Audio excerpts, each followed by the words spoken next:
vidya pito patapta asanaya sanarochika kilintu kinvadarad anudinam kalu shaiva justa svadvikramad avatitad gadamula hantri. The holy name, character, pastimes, and activities of Krishna are all transcendently sweet, like sugar candy. Although the tongue of one afflicted by the jaundice of avidya, ignorance, cannot taste anything sweet, it is wonderful that simply by carefully chanting these sweet names every day, a natural relish awakens within his tongue, and his disease is gradually destroyed at the root. So if we listen to Prabhupada chanting, he shows us how to chant, actually. I think I mentioned this before, but it might have been on another program. He starts off, he's got different levels of chanting. Has anybody heard them, different tapes?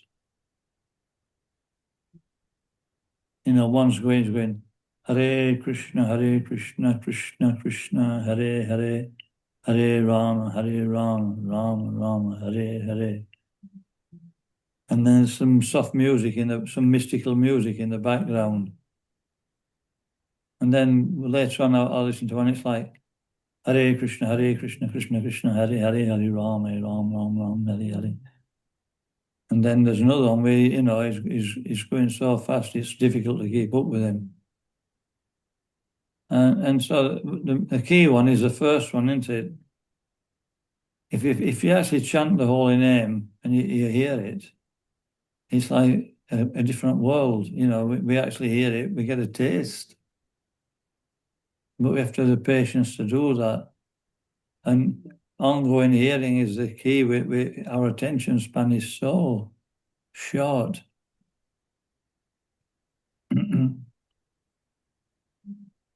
So that's the key to having a taste for chanting, to actually hear what you're chanting. Otherwise, you may ramble on for some time, but then you don't really get a taste, you know what I mean?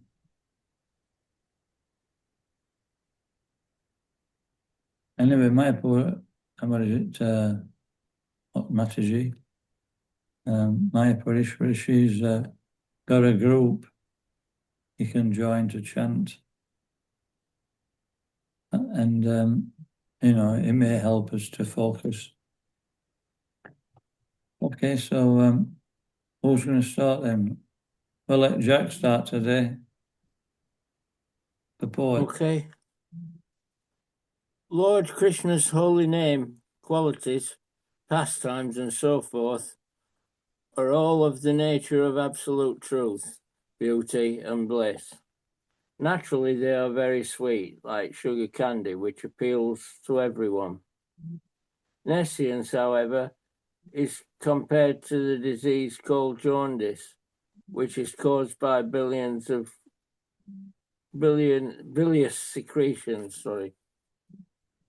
Attacked by jaundice, the tongue of a diseased person cannot palatably relish sugar candy. Rather, a person with jaundice considers something sweet to taste very bitter. Avidya, ignorance, similarly perverts the ability to relish the transcendently palatable name, qualities, form, and pastimes of Krishna. Despite this disease, if one with great care and attention takes Krishna consciousness, chanting the holy name and hearing Krishna's transcendental pastimes, his ignorance will be destroyed and his tongue enabled to taste the sweetness of the transcendental nature of Krishna and his paraphernalia. Such a recovery of spiritual health is possible only by the regular cultivation of Krishna consciousness. When a man in material world takes more interest in the materialistic way of life than in Krishna consciousness, he is considered to be in a diseased condition. The normal condition is to remain an eternal servant of the Lord.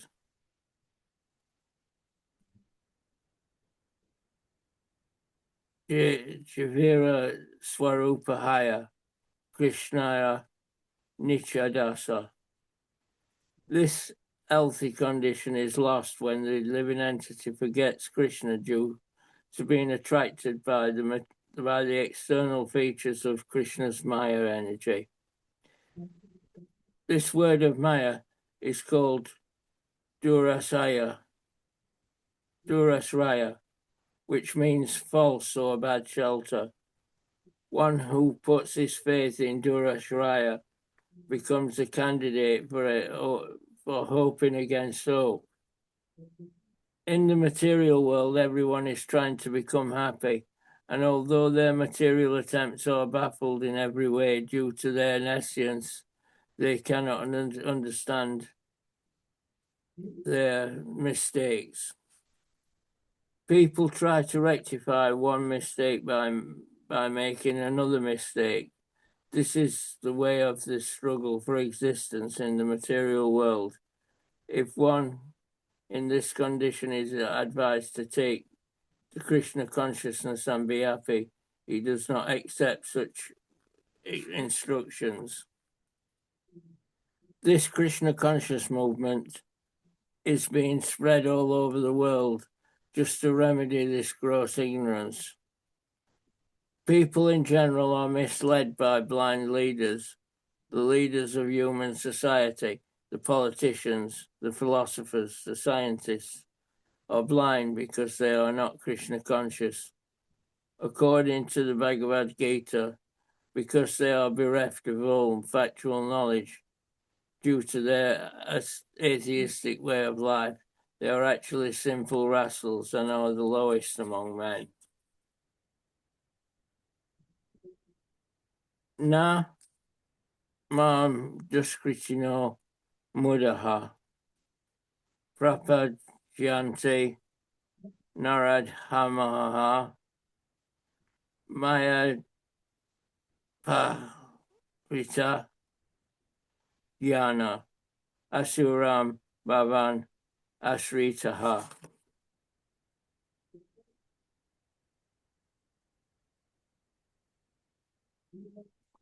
These miscreants who are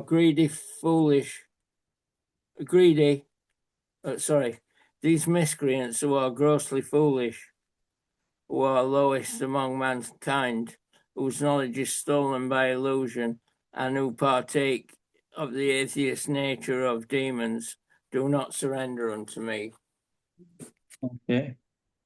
So, anybody remember that from the Bhagavad Gita, where it says that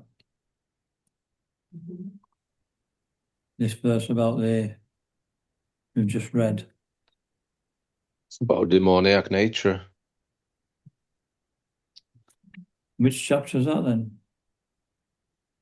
Chapter 7, it's mentioned here.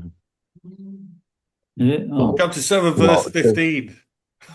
Oh, No. It cannot be. Demoniac nature is different chapter than 7. no, that's 16. No, this is talking about general people come into four categories. Duskriti.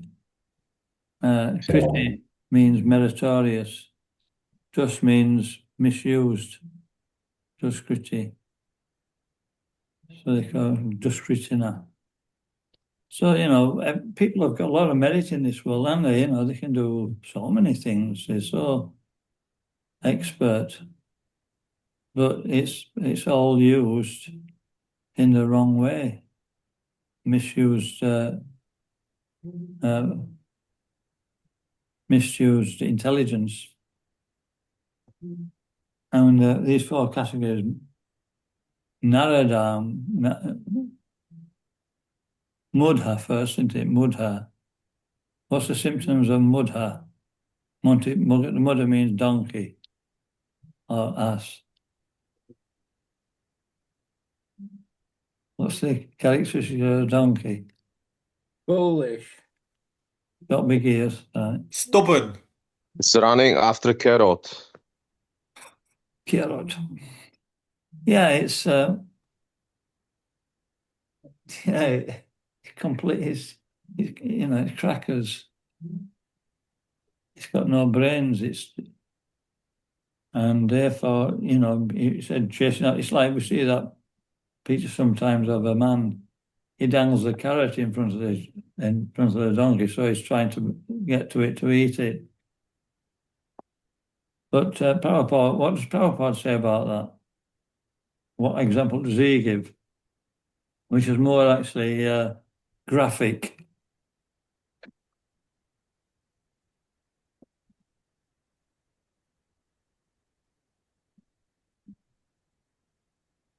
Talks about, it's walking along, it's carrying a huge burden on its back.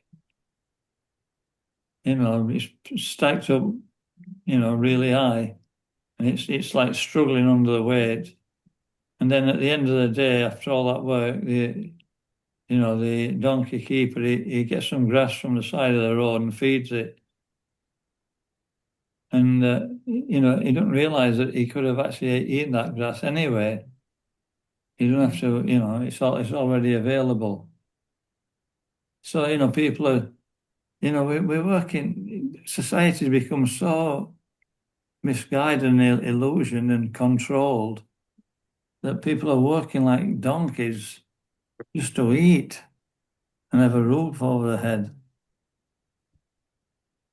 But, in the Vedic culture, if the leaders were actually, if they were proper leaders, they were sane, and they were thinking about the welfare of the populace, there's so much land, there's so many building materials, so there's so many cows that we don't need to work. We can just actually do enough work to actually maintain these things, and that's enough. So we've become mudders by higher material authorities who are exploiting. And people don't know that. I didn't know that when I was out there. I had a clue. I thought there's something wrong here, But I didn't know what it were.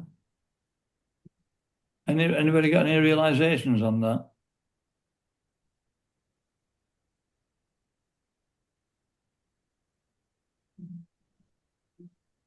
Okay.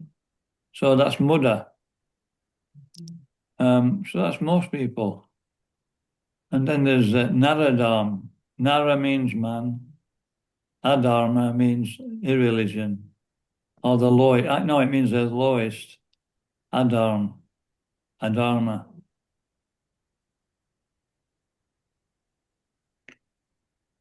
Everybody's got the Bhagavad Gita right now, haven't you?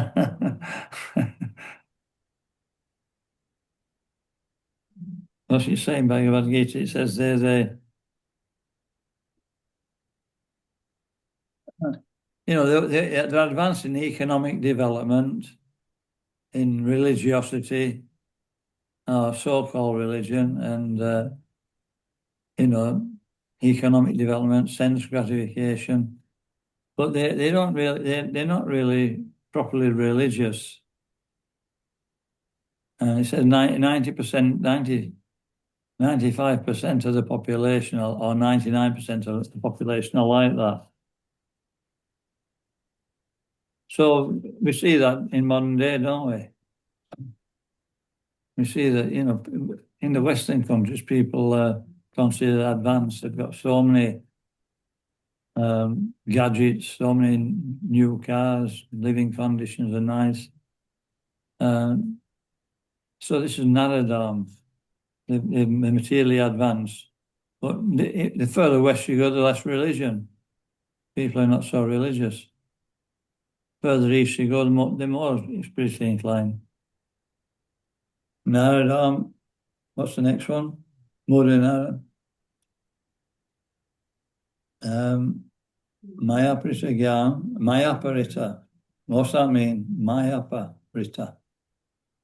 those whose knowledge was stolen by illusion. What does that mean? It means that they are intellectuals, but they are atheistic and they are not God conscious. Okay, so what does the term stolen by illusion mean then? Stolen by Maya. That's why Maya Aparita. Like material Maya, material illusion, material energy. So yeah, so their knowledge is stolen by illusion.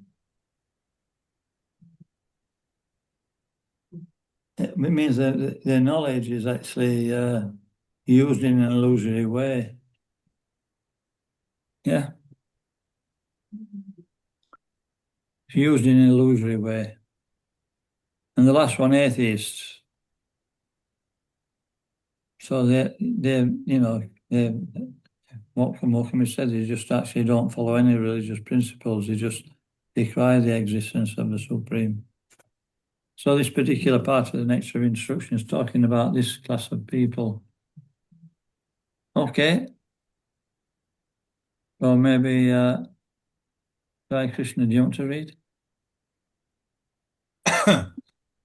So where are we starting? Those miscreants, Such people. such people never surrender to Krishna, and they oppose the endeavor of those who wish to take Krishna's shelter. When such atheists become leaders of society, the entire atmosphere is surcharged with nescience. In such a condition, people do not become very enthusiastic to receive this Krishna consciousness movement. Just as a diseased person suffering from jaundice does not relish the taste of sugar candy. However, one must know that for jaundice, sugar candy is the only specific medicine.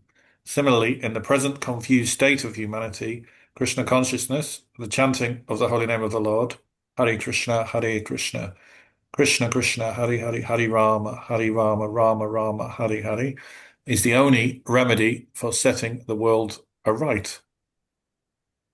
Although Krishna consciousness may not be very palatable for a diseased person, Srila Rupa Goswami nonetheless advises that if one wants to be cured of the material disease, he must take to it with great care and attention.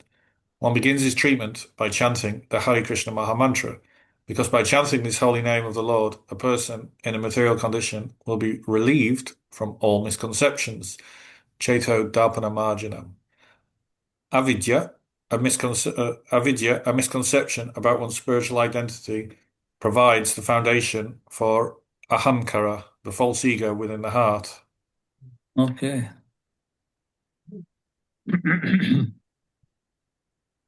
So it talks about, because people are actually affected by the material energy, it creates a situation which is not conducive for spiritual, it's difficult to practice spiritual life. And we see that, don't we? When you live in a temple, it's pretty easy in comparison to living outside the temple. I mean, I know there might be some different sort of opinion there, but I'm talking about, the spiritual atmosphere in a temple is actually lifted by so many devotees being there. Has anybody experienced that? I think everybody. That when you move outside, you've got a situation where it's probably only you and you're surrounded by a materialistic society. And I definitely feel the difference, it's like you're chanting around, it's difficult. Or it's more difficult. Am I the only one, or is everybody on the same page? Or have you got different realizations? And I think for me, it's easy in the temple because everyone around you is doing it. But then I find when we move away from those environments, you have to really make some effort. And in many ways, there's more there's more reward. That's what I found. It becomes more of your own rather than someone else telling you what to do and like an environment. That's my experience. Oh, that's interesting. Anyway, I've heard that before. In Georgia, back to Vinod, I was saying that it must be difficult, you're working. He lives outside the temple, and he works, you know. And he says, yeah, but you get a lot of realization, he said. So, you know, we were reading a verse earlier, weren't we? I think it was in the previous class, Bhagavad Gita 9:22. 9:22. It says that Krishna carries what we like and preserves what we have. And what's the qualification? That we try to serve him with love. And when we serve him with exclusive devotion, he carries everything we like and preserves what we have. So the more we become absorbed in the mood, even though it may be difficult of just focusing on service to Krishna, then he'll actually help us to make up the difference. All right? So actually it's a position where we can take more shelter. You know, we can be in the temple and we may not be in the temple. You know, the body's in the temple, but the mind's not. Yeah. I also find the things kind of learned from Bhagavad Gita and Bhagavatam. I found in the temple they were more theoretical, but when you move away from a temple and kind of go into the world, if you like, it becomes it's it becomes kind of real. It becomes the world around you. Like you understand the material energy because you're a part of it. You live in it. Yeah. It becomes like very apparent. The Bhagavad Gita opens up in front of your eyes. That was my Yeah. experience. Whereas in the temple, it didn't. It was more of a theoretical thing. Yeah. That's Can my I play? understanding, anyway. Can I play devil's advocate, Maharaj? Devil's advocate. Yeah, like I would say just one argument from my experience in the temple in many, like, not so many years as you, but lived in the temples like 11 years. And sometimes one can be in Maya, even in the temple or even in the holy dham, you know. Whereas when you are outside temple, maybe you are more desiring to be there and appreciating it than But when you my are there point, I daily. would say you've been generous, saying sometimes you could be in Maya. I would say it's the other way around. Sometimes Or you could be in Krishna most of consciousness. the time, most of the time. Yeah, we appreciate what we haven't got. So it's like separation from what we want, isn't it? We actually Yeah, appreciate it more. yeah. That's a standard principle, that we'll always appreciate something when we haven't got it. When we've got it, we tend not to appreciate it, and that's the danger of being in a temple. We can become a little bit unconscious because everything's happening around us. But when we're outside the temple, we have to make things happen. Tendency to do that. So it's got its pluses. Having said that, we should take as much association as we possibly can, because you know it does actually lift. And you know, I know that sometimes in a kirtan, you'll notice a difference if you're doing a kirtan for with lots of materialistic people, and if the place is full of devotees, it's much easier to chant. I've experienced that as well. So this is what it was saying earlier on in this particular section. And it's difficult when you're in a materialistic materialistic condition. Then he went on to describe the 4 different classes of materialists. He says, where did we get to now? I lost the page because my Kindle went off. So let's try and find where we were. What's the next point? Is it those who think that Krishna? No?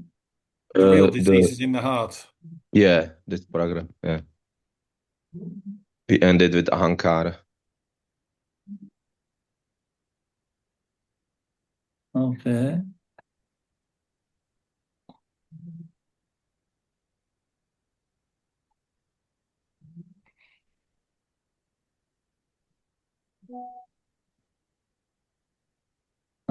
Anyway, I'll have to try and catch you up. Who wants to read next? We'll let Sharanga. Do you want to read next, Sharanga? Yes, put your mic on.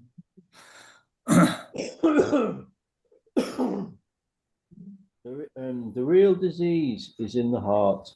If the mind is cleansed, however, if consciousness is cleansed, a person cannot be harmed by the material disease. To cleanse the mind and heart from all misconceptions, one should take to this chanting of the Hare Krishna Maha Mantra. This is both easy and beneficial. By chanting the holy name of the Lord, one is immediately freed from the blazing fire of material existence. I've got to just read one paragraph. No, you can read a bit more. There are 3 stages in chanting the holy name of the Lord: the offensive stage, the stage of lessening offenses, and the pure stage.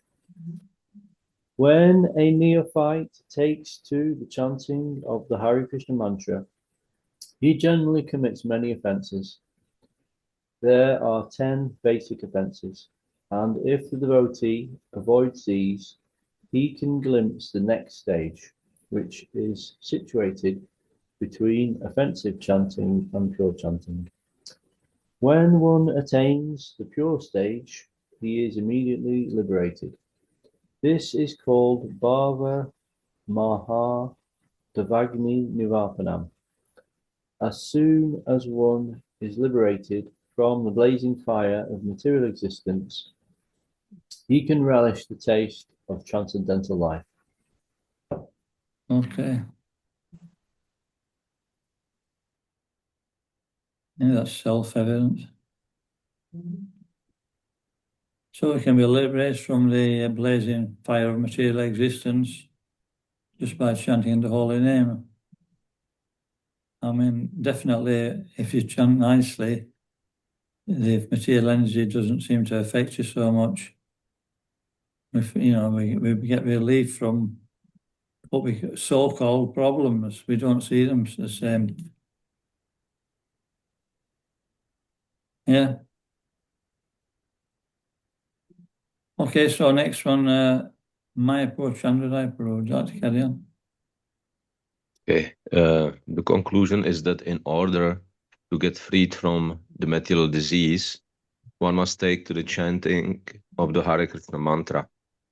The Krishna consciousness movement is especially meant for creating an atmosphere in which people can take to the chanting of the Hare Krishna mantra. One must begin with faith, and when this faith is increased by chanting, a person can become a member of the society.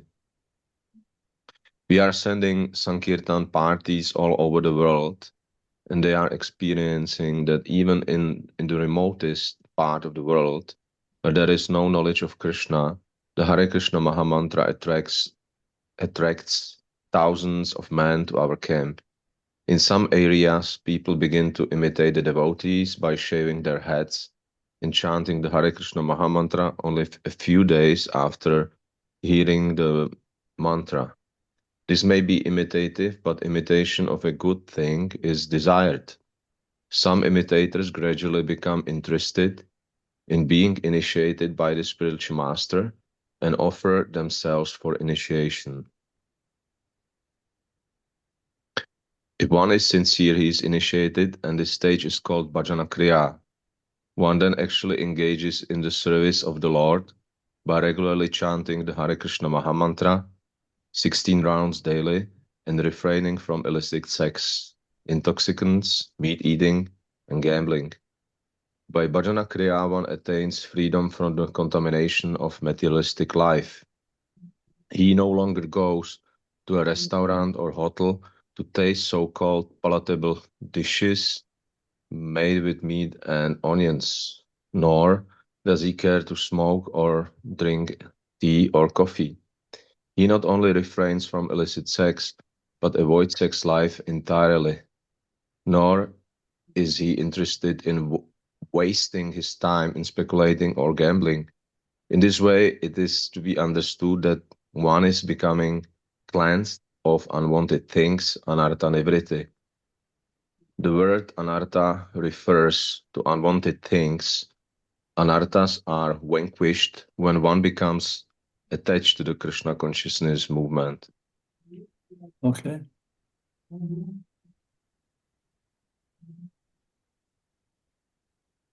So now it's going through the process. It is mentioned in Bhagavad Gita, chapter 4, text 10. Adoshadata sadhusanga bhajana kriya. All the 9 processes of devotional service. Okay, so Tisha Mataji, do you want to read? Yes, Maharaj. When a person is relieved from unwanted things, he becomes fixed in executing his Krishna activities. Indeed, he becomes attached to such activities and experiences ecstasy in executing devotional service.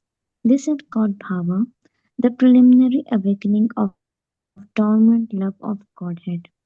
Thus, the conditioned soul becomes free from material existence and loses interest in the bodily conception of life, including material opulence, material knowledge, and material attraction of all variety. At such time, one can understand who the Supreme Personality of Godhead is and what his Maya is. Although Maya may be Bhava. present, Wait a minute. Bhava. yes, ma'am. Bhava means a taste or experience. You know, there's bhava rog. Rog means disease. So that's material taste. So it's called rog, it's disease condition. But bhava, we still get a taste. But it's not very much, is it? You know what I mean? So real bhava is described as the spiritual bhava, you know. This is one of the stages of devotional service. In that verse in 410, it starts off with Ador Shraddha, but it finishes up with Prema, Prema. And just before Prema is Bhava.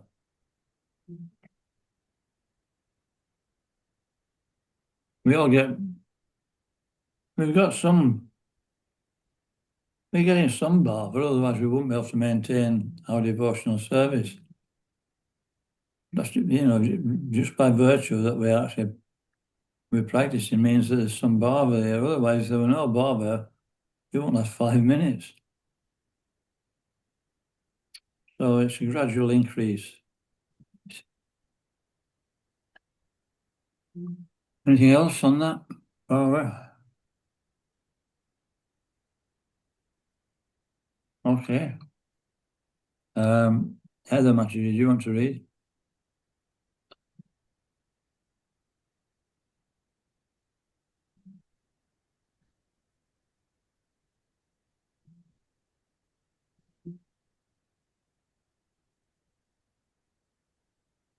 Okay, I'll read about she until she comes back. Although Maya may be present, it cannot disturb a devotee once he attains the bhava stage. This is because the devotee can see the real position of Maya. Maya means forgetfulness of Krishna.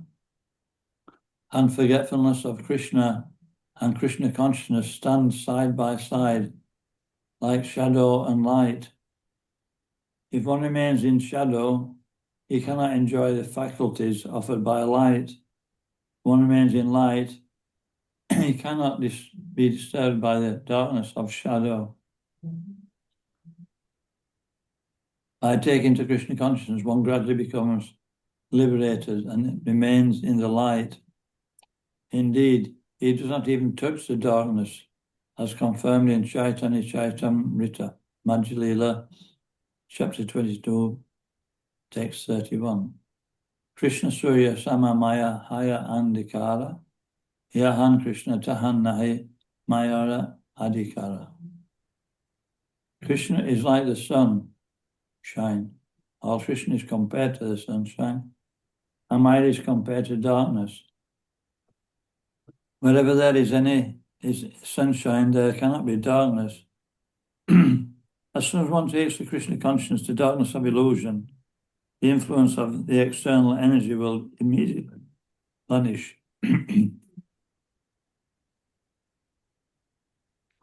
So in any condition, we can remember Krishna. That's the point. We can chant the Hare Krishna mantra in any condition. And just by being connected with Krishna in that way, we cut through the illusion that we're experiencing at that time.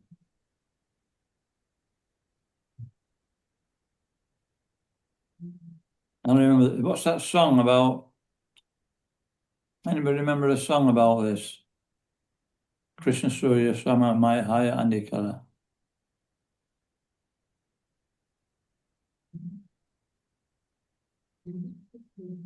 You all know it. As soon as I mention it, you're like, oh yeah.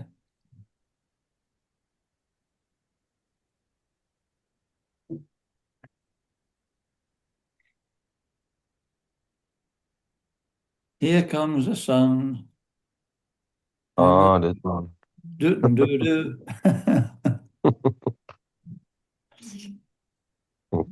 George Harrison. He's talking about this The point. Beatles. Yeah. He's talking about this one point. This little darling means Krishna. Here comes the sun. That means everything's okay now. The son of Krishna has arisen. All the darkness of illusion is gone.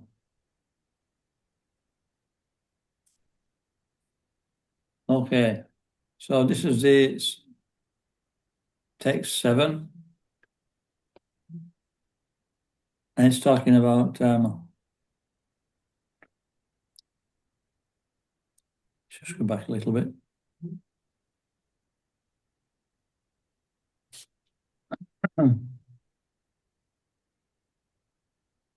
Yeah, it's talking about the holy name. So anything, it's sweet like sugar candy. And it's talking about jaundice. So the simple process is to remove the jaundice, isn't it? And it gives the example that if you the cure for material jaundice means that you have to take sugar. And that sugar tastes as, it tastes as actually, it doesn't taste like sugar, it tastes as bitter, Prabhupada describes.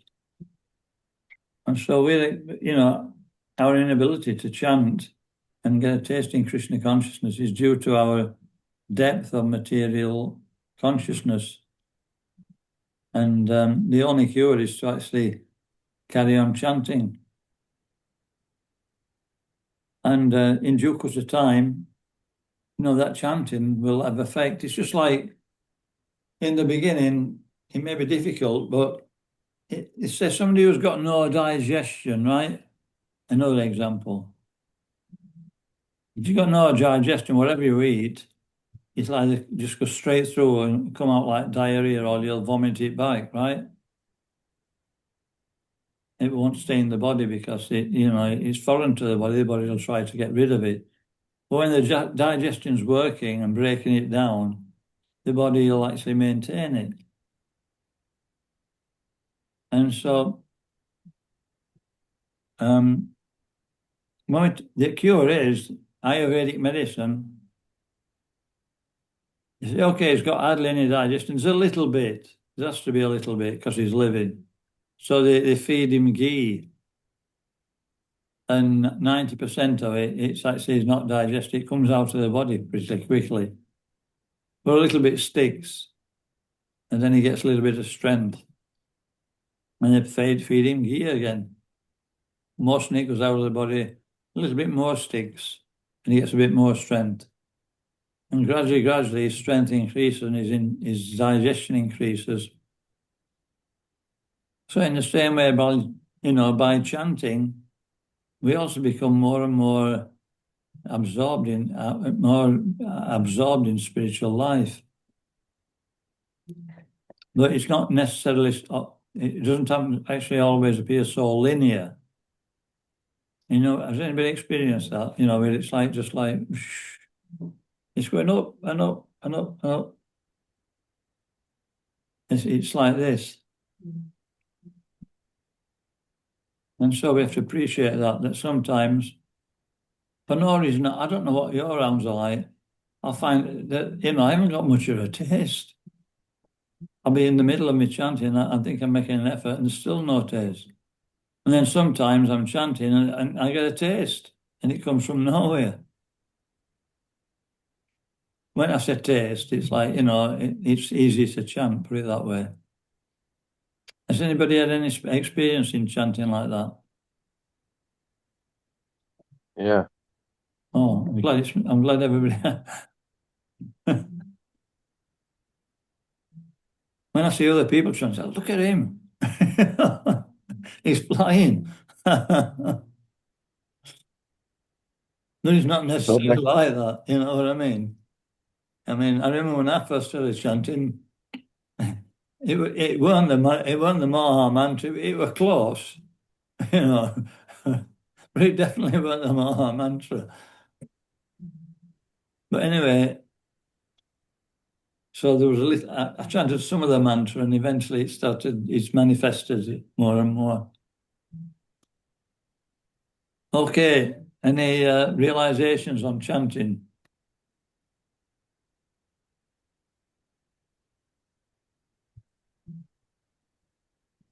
Just to what you said, Maharaj, that it proves the point. It proves that it's not mechanical process. It's just the reward of Krishna if we achieve some bliss from chanting. Yeah.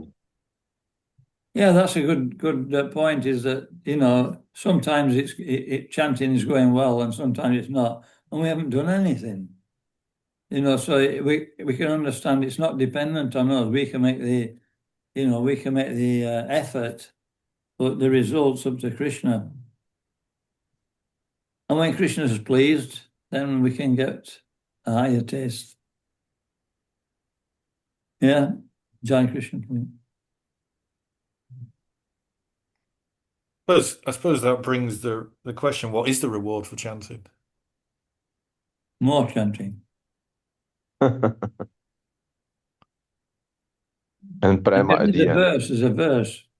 I do not know how much nectar the two words Krishna holds, but when I chant his holy name, I feel like I want millions of mouths. And when I hear the holy name, I feel like I want millions of ears. And when they sound, anyway, it finishes up by saying, when they sound, it enters the courtyard of the heart. It's not just like it gets its stages, but when it actually enters the courtyard of the heart, all the senses become inert. What's he say? First of all, it says the mind becomes still, inactive. The mind becomes inactive, materially inactive, and therefore all the senses become inert. So that's the power of chanting. That's why. Where's that from, Maharaj? Can't remember. It's good, that. I like that. It's Rupa Goswami, right? I'll find it anyway and post it. But this actually says everything. You know, if we want to control the senses, just focus on chanting. That's all. And, you know, and then there's no problems in the world. They're there. Who cares? You know what I mean? You don't even care about them. They'll come and they'll go. And that's the material world. We have some problem now, but it'll change. There's one saying that the rains rains in Spain. No, that's not the one. The rains in Spain fall mainly on the plain. No, that's a lot of that's not very interesting. The showers. The rains in April, right? The rains in April are the showers that bring the flowers in May. What about that then? Everybody understand? The rains in April are the showers that bring the flowers in May. So, rain's not so much people don't get fired up about the rain. But, when we can understand that eventually it'll stop and eventually it'll be sunshine.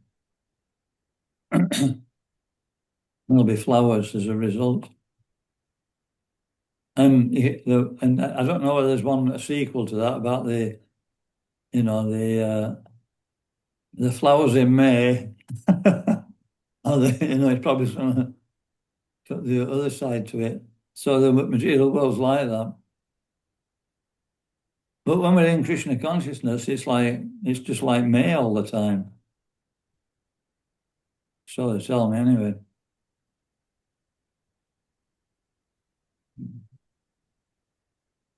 Okay, any feedback from anybody? Any realizations? Don't all rush at once. Okay, so we'll not start the next one because we're right at the beginning. We're on to 8. You like this next one? Okay. And tomorrow we'll start back to Shastri.